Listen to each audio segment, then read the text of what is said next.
All right, welcome to the Collector Car Podcast. Hey, doing something a little different here. I'm actually traveling in the Delta Sky Club in Cincinnati, and I realized I needed to give an update as far as what the heck I'm doing right now with my podcast.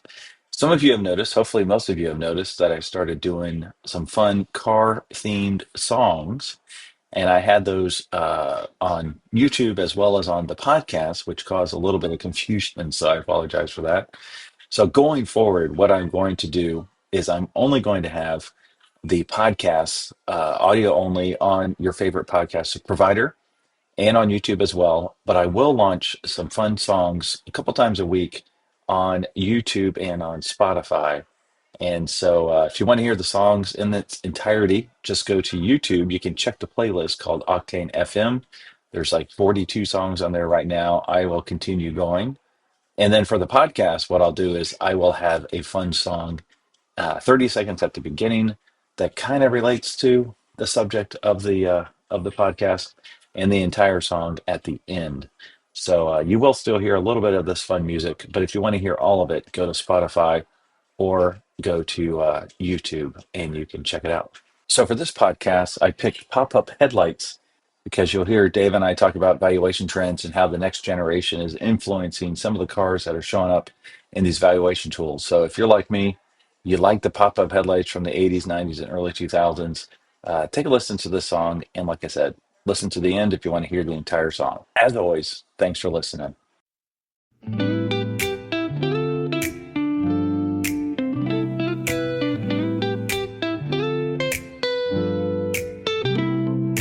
Cruising down the street in a retro ride, flip a little switch and pop they hide. Then I hit the lights and up they go like robot eyes in a late night show. Kids on the sidewalk yelling whoa, like I just did a magic show. Forget your Teslas, forget your screens, I got headlamps straight from your dreams. Pop-up headlights, peekaboo glow, winking at traffic.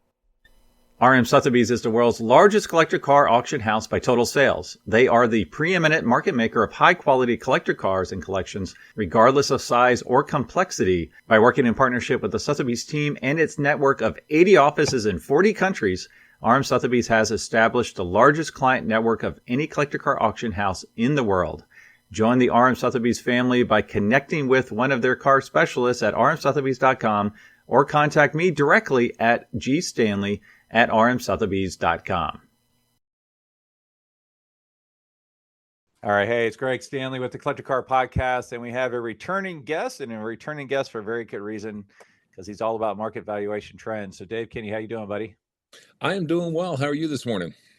Good. I'm glad you're back on the podcast. We've caught up a couple times since you were last on, and I always find it fascinating talking to you about market trends, because I obviously reference the valuation database all the time. So if you would tell us a little bit about what you do in your day job, but then also what you do from a valuation perspective. What I do in my day job is two things. I actually have an appraisal business, U.S. appraisal, that I've had since 1990, which is just incredible that I'm that old. And then also I'm the guy who put together the original Cars That Matter price guide that became the Hagerty Price guide. So I'm the one responsible for all that madness that goes on 4 times a year when we update the Hagerty Price guide, and we just finished an update just a little while ago. Well, and that's why I wanted you on to kind of give us an update, because as you know, it's kind of topsy-turvy out there in the market. A lot of it is, let's say, global dynamics and, political things with tariffs and all sorts of stuff. It felt like, it didn't matter who the president was. I feel like in January, it just was, the election was over. We knew who the president was. And I don't know that it mattered much which party won at that point. It felt like there was a big sigh of relief in Arizona. It was good auctions happening, some good results. And I felt like it was going to be a very strong year. But then we have all the tariff wars start kicking in, and it seems like we're still in the unsure arena of collector car valuations right now. Is that true, or is that totally false? No, it's a great read, and you know, I was joking with a friend of mine not too long ago that I can find 10 experts that tell you that it's time to sell everything and, you know, head for the hills and everything else, and then another 10 who say what a great buying opportunity. So I don't think any of these, you know, so-called experts know for sure because we've got so many unanswered questions right now. We do know, you know, that a number of cars have gone up and a number of cars have gone down. We're seeing more cars go down in value than we are seeing cars go up. Two things to remember. Number one, you don't buy a collector car because of its value, and you don't buy it because it's supposed to go up. You buy it because you love it, and the icing on the cake is when it goes up. That's number one. You know, if you could imagine if you were in a hobby and you collected old Chinese puzzles and they were the thing that, you know, that wound your watch, you just absolutely loved them. Can you imagine making your choice based on, you know, which one's going to go up in value versus which ones gives you that pleasure? And then when you're done with all those puzzles, they're pretty well worthless anyway. So it's a different scenario with cars. That's number one. The number two thing is that I've said it so many times, I feel like I should just, you know, have a lapel button that somebody press. Great cars bring great money. Great examples of, you know, your Mustang right in the background there, you know, that sort of thing, that the Pontiac below it. Great examples bring great money, and that holds true with Ferraris, it holds true with Austin Healey's, it holds true with everything. And this market still loves great cars, so that's something to keep in mind as well. We have some interesting, you know, trends that we're following, but to be real honest with you, right now everyone's, you know, moving along slowly down the stream, but everybody's pedaling real hard underneath because we don't have that direction that we've had in other big times of turnover. I'll give you some examples. After 9/11, you know, a few of us thought, well, that's it for the collector car market for a long, long time. The reaction from people was, wait a minute, life's fleeting. Maybe I should buy what I want. And that was a little bit of a boost to our market. After the real estate crash in 2008 or 2006 through 2008, whichever year you want to pick, people got out of real estate, they got out of stocks, and one of the things they went into was old cars. So our market became very, very hot and stayed super hot really through 2014, which was kind of the, you know, the recent high on you know, your generic collector car. So, you know, with the tariffs coming in, with all this sort of stuff, we really don't know what the reaction is going to be. I will tell you that I think I'm very smart because I bought a whole bunch of sets of tires and I bought some products that are made overseas, and I bought them in late November, December, and January. So I got away without seeing the price increase on them. And it's not because I'm so smart; it's because I need them. You know, for the next 2 years, and I just pulled up some of the, you know, some of the things I was going to have to buy in 2025 and even 2026, pulled them up, you know, maybe 5 months, 6 months, 8 months, you know, 13, 20 months. So, you know, I did avoid some of that, but, you know, some of it's coming back to haunt me now. I just bought some Sumitomo brake parts out of Japan, no duty at all. And, you know, and some other miscellaneous parts for cars that I have, you know, just for fun to have them in stock for when I'm going to need them. So I did. So is there, all right. So I'm stumbling right now because I just looked up a bunch of information. Like I pulled like 50, I won't say they were random. Like, you know, I want to see what a Going's doing, you know, like some of the iconic cars, a 57 Chevy. I want to see what, you know, and, you know, a 240Z is looking like, you know, just the cars that are kind of the ones you think of immediately, you know, 88 BMW M3, like what are kind of these cars we all think about, we all know they're collectible, and kind of get a read. And man, it was all over the place as far as latest trends in the latest 12 months.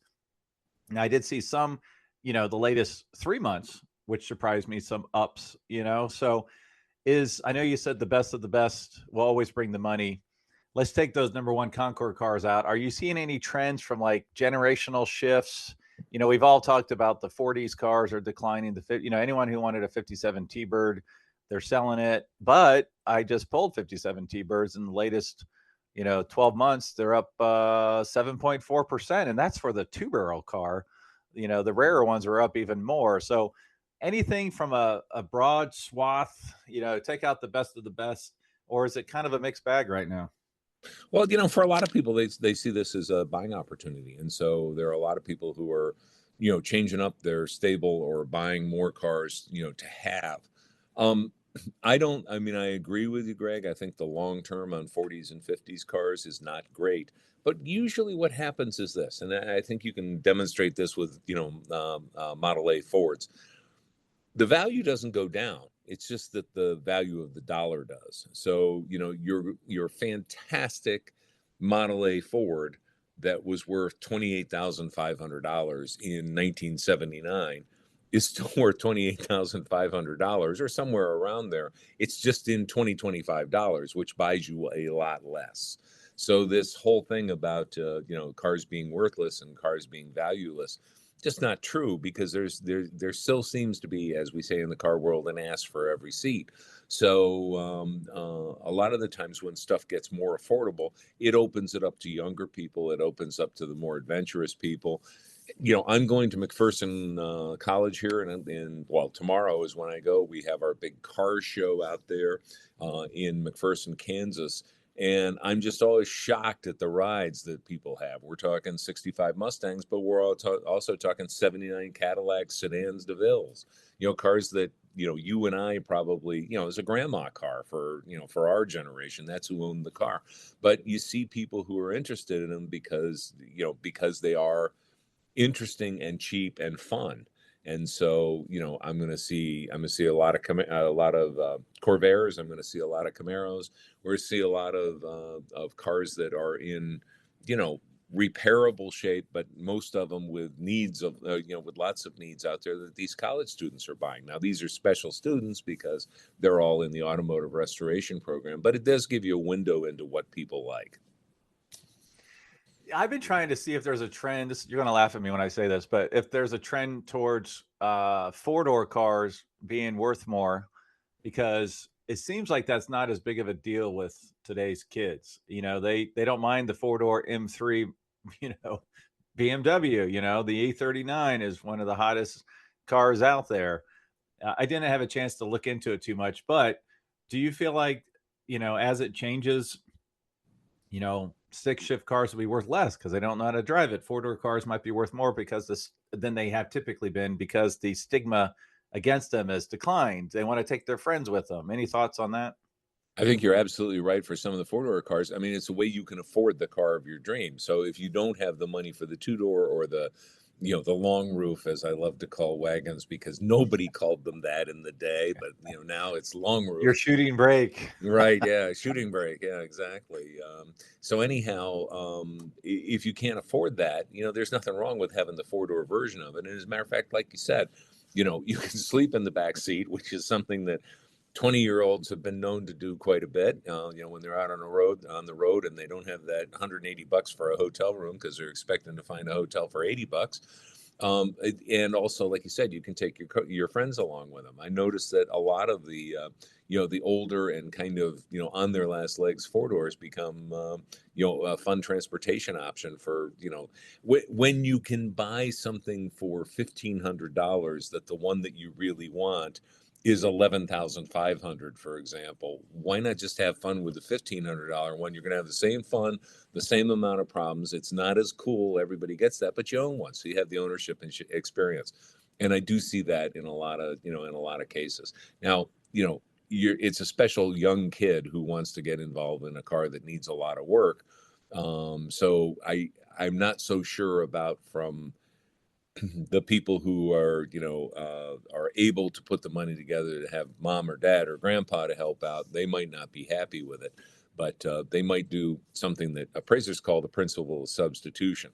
Principle of substitution means if you can't afford X, you buy Y. The kind of the long story principle of substitution car I used to use was a Daytona Spider, a Ferrari Daytona Spider. If you couldn't afford one of those, you might look at a Maserati Ghibli Spider. And the list is endless. The Mustangs versus Cougars. Cougars, arguably a more luxurious version of a Mustang, but they always seem to sell for less, unfortunately, for Cougar owners. Firebird Camaro, the same sort of thing. And then there's the outliers, WRX versus WRX STI. If you can't get an STI, you might just go with a WRX, especially for a daily driver.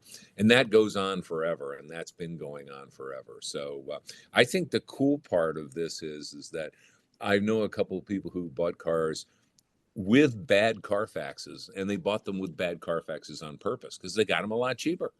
And I mean, Yeah. a lot of the Yeah. time, we only have two Carfaxes. We have a good Carfax and a bad Carfax, which is ridiculous because, that M5 with a bumper that got ripped off 11 years ago in a parking lot accident has a bad Carfax. And so does the one that was underwater for a week. So choose your bad Carfax, right? I mean, I'll take the one with the bumper ripped off because you're going to get it for less money. You're going to sell it for less money, but why not have all the fun? Nobody needs to know. I mean, you don't have to walk around with a copy of the Carfax on your windshield or, show it to the cop when you get pulled over. It's between you and whoever buys the car, or when you buy the car, or whoever you sell it to. So, there's a lot of contrarian stuff you can do in the old car world just like that. Well, it's funny because I feel like, and I looked into it, they all seem to be a little flat or down, but I was looking at cars, specifically Porsches, in like 2005, because my wife and I bought a Porsche Boxster S. Mm-hmm. And talk about a car for cheap. I mean, you're getting into that last of the analog, last of the manual. I mean, granted, you had another 8 or 10 years, but it's a snapshot of time where the power is good. So I bought this little Boxster S, 2,100 miles in a collection since new, well maintained, 2,100 miles for 30 grand. And I love that car. I'm like, man, this thing is freaking awesome. Yeah, such a sweet spot, in a car that only went out of warranty because of the age, not because of the miles. I love it when that sort of thing happens. And it was obviously anybody who had it in a collection, it was probably a babied car that was inside all the time and everything else. It smelled I new, think, I think Boxsters are a real sweet spot. They're going away because the early Boxsters are being picked up by a lot of people when you see them come up. And keep in mind, in the typical German car, American car, everything, remember when Boxsters came out, the 911 guys said, "Oh, it's a secretary's car." Yeah. They've said that about so many cars. I mean, the BMW guys about the M3. "Whoa, that's for the hairdressers. It's not for me," whatever. Now everybody discovers it's the coolest car out there for the money. And, and it happened with the Miata. I mean, when Miatas came out, it's like, well, who'd want that? Well, everybody wants a Miata, unless you're my size, in which case, I'm looking over the header bar when I'm trying to drive it. And you don't want to see a video of me getting in or out of Miata. So. Well, what's funny is every time I say that to somebody, especially if it's a Porsche guy who's got a 911 GT3 or whatever, the response is always the same. It's like, "Oh, that's a great car." Like it's never, they're excited about it. And a lot of it has to do with the fact that the 911s have gotten so big, people look and back expensive. And actually to the point of unaffordability for a lot of people. And I think that's part of it. Well, I think the other thing is, let's just go ahead and say it. I'm an auto journalist. So auto journalists are responsible for that as well. I mean, the Audi TT, loved and then hated and then loved again. I mean, when the Boxster came out, same sort of thing. It was, there was a whole bunch of people say, well, if you can't afford a 911, you might think about it, but really it's not a car for you. Well, it always was a car for you. I mean, my favorite is the Z8. It was damned in the press as the German Corvette. And I just love that because, number one, there's nothing wrong with a Corvette. Thank you very much. I mean, if we made Corvettes in Italy and imported them here with prancing horses on them or bulls or something like that, we'd all go crazy for them. That's number one. Number two, when you damn a car by comparing it to another car that's pretty damn good, it's actually hilarious. Now Z8 is an unbelievably well-known collector car and also renowned for its prowess. I mean, it's a pretty damn good car that you can get in, push the button and go, which is not true for a whole bunch of older cars. Well, let's get into some of the results from Q1. Nothing specific unless you have something specific. I do have some specific. I have a couple specifics because I think this is the first one is the best buy tip you're going to get today. All right. Well, let's start there. Yeah. And any general trends you saw or aha moments you saw. Yeah, well, we had, I've got a list here of 5 that I just pulled up that another friend of mine named Greg helped me with. One I of go. our, yeah, our biggest downer in the last book was the Bentley S3, down 22%.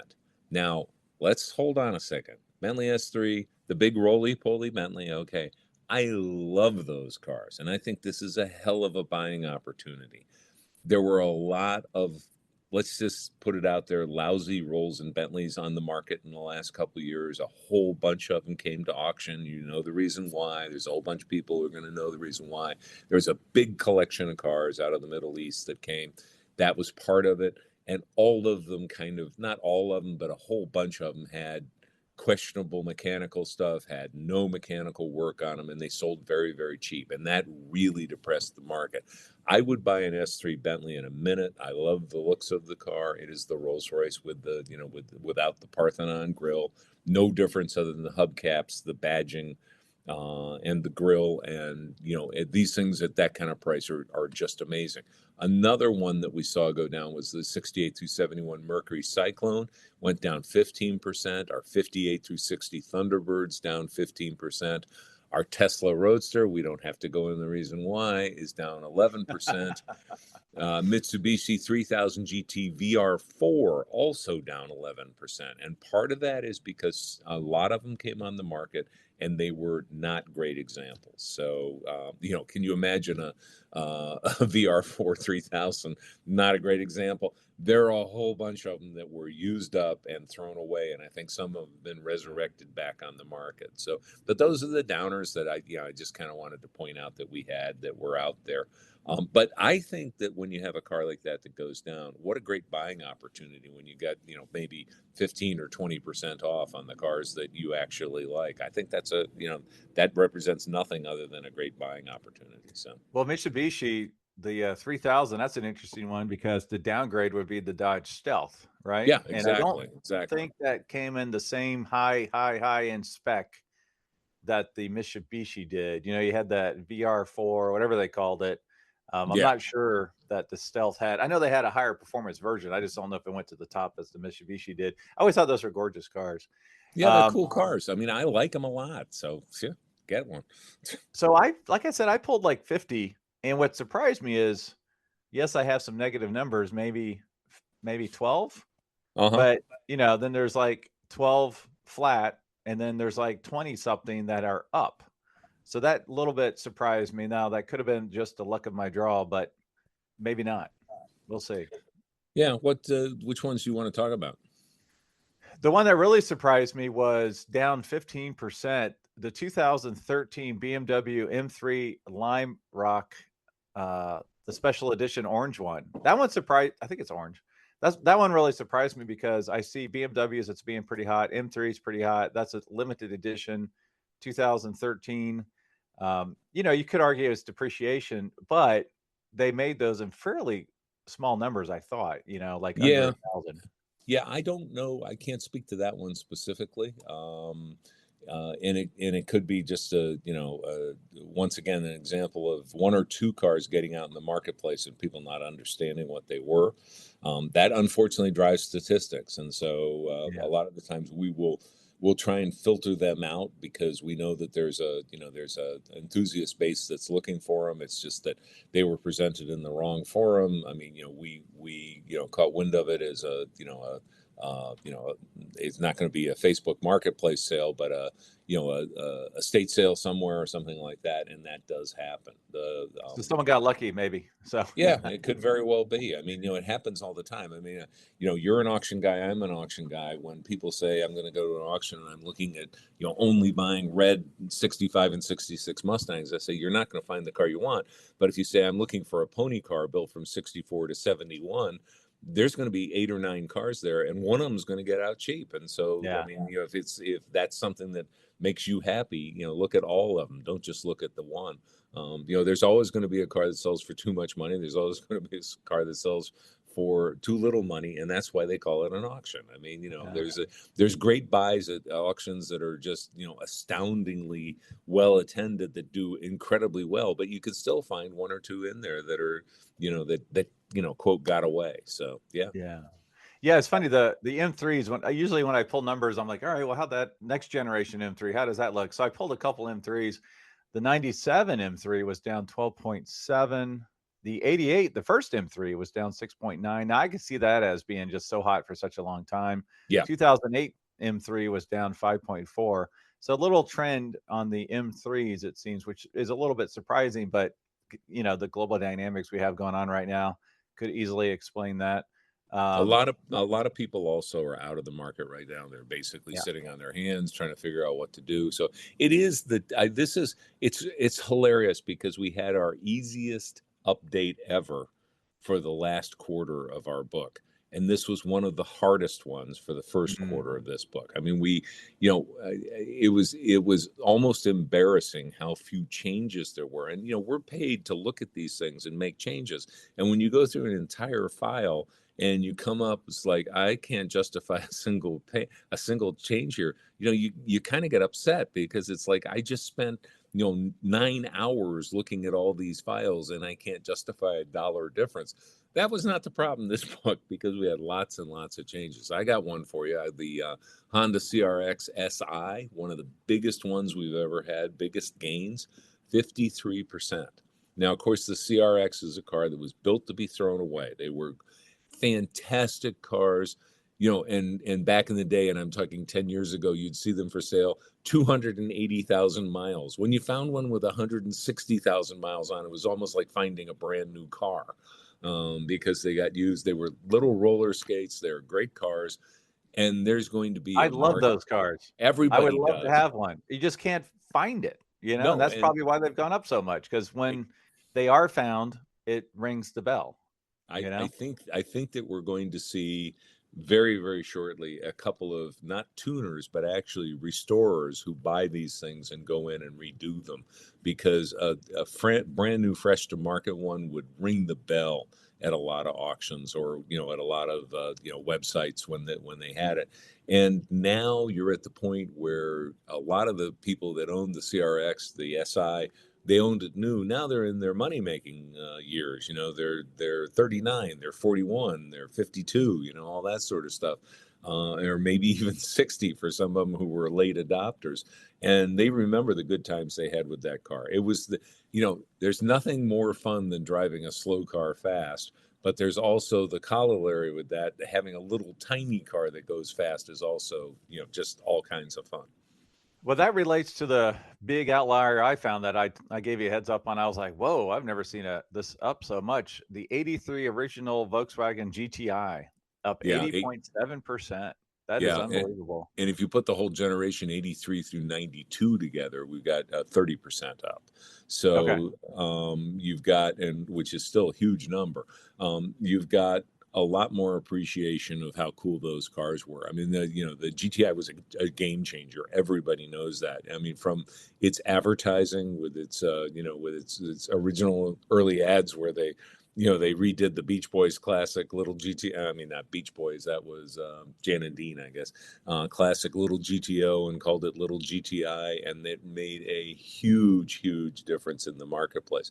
Very, very smart marketing on the car, but they had the Volkswagen was writing the checks, but the GTI could cash it. It was really, really, really a fun car, and I think we're going to see more of those that have been redone as well. That people are going to spend the money to do a complete restoration on them, because they bring a smile to your face as soon as you see them. I mean, if you're from the generation that understood those cars, it's like, wow. And the badging on them, they've got the great colors. It's all as basic colors and stuff like that. It's a wonderful car.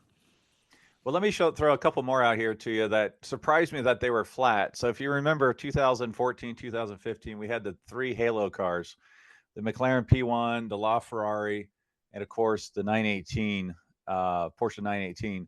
That's always fascinated me, because when you look at the value for those cars, the McLaren P1, number one condition, 2.1, the 918 Weissach, 2.8, but then you look at the LaFerrari, 4.4.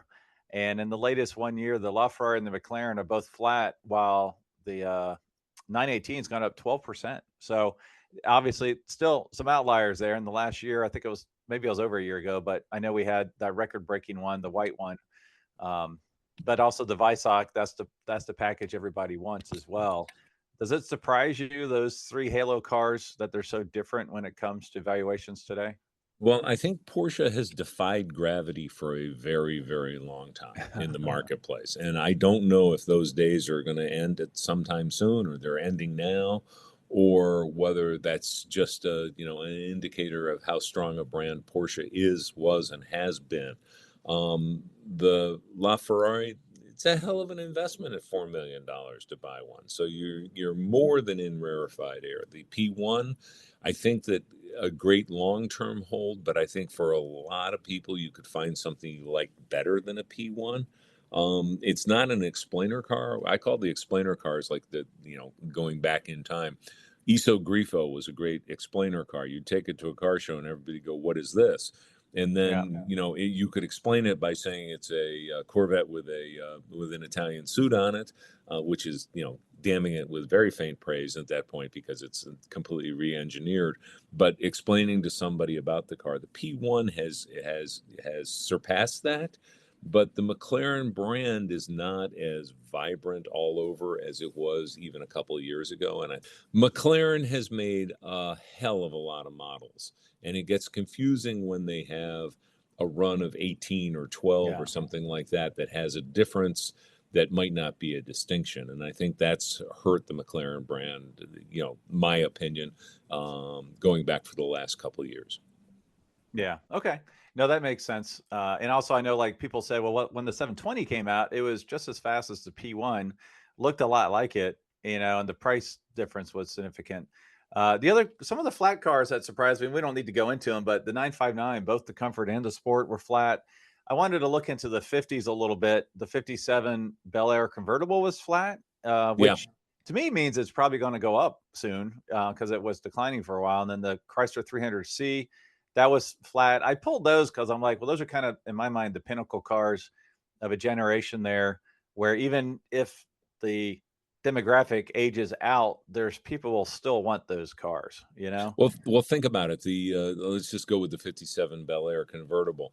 $125,000 was kind of the benchmark for where a great one would sell. And a lot of people restored those cars. And those people who restored those cars 20 years ago, if they were 65, they're either not with us anymore or they're 85. And so 85-year-olds are not known for buying a lot of cars. So, I mean, there are 85-year-olds out there right now at a car dealership. I'm sure they're buying cars, and also at a classic car dealership. But it slows you down. Age will slow you down from those buying trends. And I think part of that is that. So if, let's say, you had the $150,000, $125,000, 57 Bel Air convertible. If you had to sell it, you'd be hard pressed to do anywhere near that kind of money unless the car was fresh. So we see those cars now 85, 95, 105, that sort of thing. And the people who are buying them weren't necessarily the people who remembered them when they were new. They remembered them because a neighbor, a friend, their dad, their granddad had one. So they're not out there spending all the money to get granddad's car. They just like to have it, but they have a price point in mind. Yeah, I agree. And then I did look in some more 50s cars that were positive. The 58 Eldorado Baritz, the 57 Corvette Fuelie. That's one of the most iconic Corvettes. Like I said earlier, the Thunderbird was positive. Another outlier that surprised me, and I pulled this one because I did a video on one of these. This is a 2015 Cadillac CTS-V, not necessarily the manual wagon, just like a regular CTS-V. I did a video one at a car show, like a short, 60-second short. And I noticed YouTube will give you a recap of your most watched videos. And like a week ago, that showed up as my most watched video from 3 years ago. And I'm like, all right, that tells me something's going on with CTS-Vs here. And so I looked into it, and it's up 2.9%. But, you still have the Blackwing going on right now. That's a monster of a car, 650 something horsepower manual. So curious to see how the CTS-Vs do. And the XLR-V or whatever it was called, the two-door that was based on the Corvette, I think that one was flat. So any thoughts on the CTS-V as a future collectible? I always thought that, I mean, everybody wants a black one with, the four options or whatever it was. And I can't remember what they are. They want a 5-speed, or they want a manual. I'm sorry.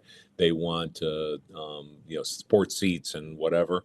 I say buy the one that you want. There's some great ones out there. And, even if you can't afford the big dog car, the CTSVs are just fantastic cars. Once again, if they were European cars, they'd have a bigger following. They are not. They're American cars. The Cadillac brand has a little bit of a tag along with it because Cadillac's been around so long, and your depending on your age group, you might not know anybody who owns a Cadillac, or you might know, somebody older who owns a Cadillac and you weren't impressed with it. These cars were game changers, and I think for a long, long time they're going to be cars that would be fun to own and drive. Yeah, they are for sure, and they're gorgeous. I really think, especially Yeah. the two-door coupe with the center exhaust coming out the back. Let me just I'll just rattle off some other cars that surprised me as far as their increase in the last year. Pick what you want to talk about. The one that really surprised me was an '88 Cadillac Brougham, which I believe is a four-door, up 14%. That's $31,000 in mint shape. Carrera GT, Porsche Carrera GT is having a moment, 14.3%. I had a phone call about that car yesterday with a potential client. 93 Corvette ZR1 up 12.3. That thing had, those had languished for decades. So quite a few things. The 1970 first year Datsun 240Z up 18.4. That's not really a surprise to me. But then you get into some other stuff, which to me is bucking the trend a little bit. The 1971 Corvette LT1 cars, the ZR1 is up 28.5%, but also not the ZR1, the base LT1, that little hot rod of an engine, small block, was up like 28%. So any of those popping on your radar as well? Well, the 240Z has always been a real favorite of mine, and I like the early cars. We had tons of those. I think, by far and away the majority of them were imported to the United States, and they were cheap and reliable. I believe when they came out, they were $2,600 for, ready to go point and shoot 240Z, and they changed once again. They were a game changer car. They also are a little bit tricky to restore, but a lot of them are out there being restored. I think that's part of it. Your Eldorado Brougham, or not your Eldorado Brougham, but the Brougham that you mentioned. I have no Cadillac, idea. yep. Yeah, the Cadillac. I have no idea why that one went up, but I'm sure that we saw a couple of That's really, probably the only one that was sold. yeah, well, no, we probably saw some really, really nice ones, which kind of set the bells ringing, and it was a really nice example, and it went for good money. But a lot of these cars were affordable when new. A lot of the cars that you just went through, the Corvettes never really, totally outliers. You could afford one if you'd been working for a few years and had a pretty decent job, but it wasn't like you had to borrow money from left and right to get one. It was never a super expensive car. But I think a lot of people, in that 70s and 80s era are once again looking for the best of the best, and that's what they're finding. Yeah. Yeah, I would agree with that. Yeah. So, really, really quite a mixed bag when it comes to stuff, results. I didn't see like these massive, trends based on, type of car, decade. I mean, I'm looking at the top. Let's see. Let me look at the top 10 here. 2004 Carrera GT, 1970 Datsun, 1972 Miura, 1978 Ford Bronco Custom, 67 Yeah. Ferrari 330 GTC. Like there's like 3 or 4 decades. The Cadillac Brougham from the 80s, the 93 Corvette. Like there's something growing across the decades that surprised me. But to your point, they're very specific, very, some of them are very special cars like the Miura SV. That's up 21.9%. Now that was probably driven partially by obviously the junkyard sale last year. There were some of those Miuras that went kind of nuts. Yeah, they were not number one cars, but boy, No. when they bring number two money for number 4 and number 5 car, it's it makes people pay attention. The one that I like that from that group that you didn't mention is 61 through 67 Lincoln Continental convertibles. They were dead in the water forever, and in the last, I'm going to say 8 years, We've seen incredible growth in those. I mean, just, you see them now at some of the auctions. You see them represented 125,000 on up for some of the cars. I don't understand the retro mod Continentals as much as I understand, the very, very nicely won or tastefully kind of modified ones. But we've seen them sell for $300,000 now, which is a lot of money for a non-coach built American, standard line car, even though the Continental convertible was never a huge seller, and of course made big waves in the marketplace. The Kennedy era Lincoln, for those who need an image of it. So I knew those cars from when I was a kid. My dad was a Lincoln guy, so I spent a lot of time in the back seat of one going places. They're lovely, lovely cars, but as far as $200,000, not my $200,000. I love the look of them. I love the way they just stand out, and they look like nothing else, but not in the spaceship way, just in the iconic American way. And I think that's cool, and I think a lot of people appreciate that. Yeah. Well, awesome. Is there anything else you wanted to mention from valuation update that we haven't covered? Yeah, we're working on the new book. We're starting right now. We still don't at this point. We're talking May here, 2025. We still don't have a direction. That's the interesting thing. There's a lot of times after an event, we get a direction, we go with that. I mean, not that we make our decisions based on that, but it's kind of like a little bit easier. Hey, everything's up. Hey, everything's down. Hey, we're only looking at the great cars going up. Whatever. We've had that great car conundrum forever. If you're looking to buy something, buy the number ones barely exist. I mean, there's the angels dancing on pinheads. So you're looking for a 2+ car. You can, I'm not going to say you can never go wrong, because you can spend too much money on a collector car, but the ones that'll make you happiest are either former number 2+ cars that have been driven down to number 3s. My favorite car, because somebody spent a whole metric ton of money on them, and now they're a really, really, really super nice driver, or a number 2 condition car that you want for your stable, for your collection. So I mean, all those things come into play. Awesome. Well, as always, Dave, thanks for joining us on the Collectibles Podcast, and we'll have to have you on again to give us another update in the future. I'm around. Thank you much, Greg.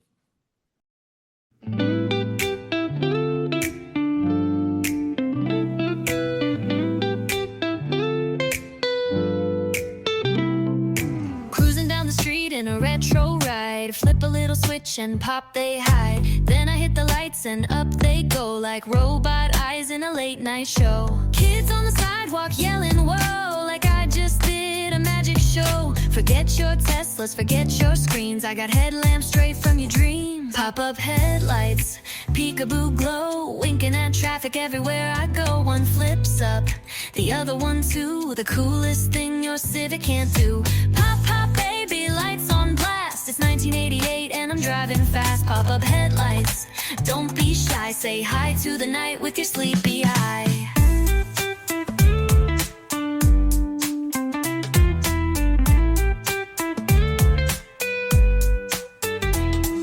Miatas, Supras, 944s, waking up their headlights like opening doors. Kids point, laugh, and wave with glee, cause my car's got eyelids, literally. Forget LED and DRLs, I got pop-ups with personality spells. They blink, they wink, they dip, they rise, they're car-shaped cartoons with googly eyes. Pop-up headlights, blast from the past, flashing like they're having a blast. Zooming by with that classic flair, even toddlers stop and stare.